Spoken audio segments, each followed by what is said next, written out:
দেখেন, জামাই সারপ্রাইজ দিতে পারে না, এইটা মনে করে মন খারাপ করে দিনটা নষ্ট করার কোনো মানেই নেই। হ্যাঁ, জামাই সারপ্রাইজ দিতে পারে না তো কি হয়েছে, বিয়ে তো দুজনে করছি তাই না?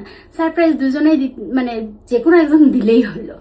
তো আমি ওই জামাই সারপ্রাইজ দেয়নি এইটা মনে করে ওই দিনটা খারাপ করার মধ্যে নেই।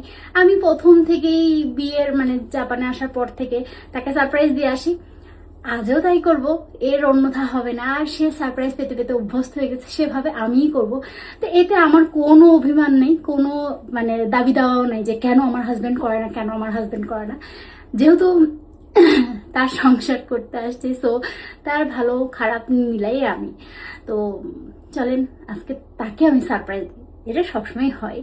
তো যেহেতু আমরা আজকে ঘুরতে আসছি, তো তার জন্য ফুল টুল আমি কিছু কিনতে পারিনি, তেমন কোনো সারপ্রাইজ করতে পারিনি। কিন্তু আমি হচ্ছে একটু ডেকোরেশনের জন্য ক্যান্ডেল আর কিছু গোলাপের পাপড়ি, আর্টিফিশিয়াল গোলাপের পাপড়ি রাখছিলাম। তো আমি একটু ঘর সাজায় রাখছি, এটা এখন জ্বালাবো, জ্বালানোর পর সে এসে দেখে অবাক হয়ে যাবে, সারপ্রাইজ হয়ে যাবে। ওয়েট,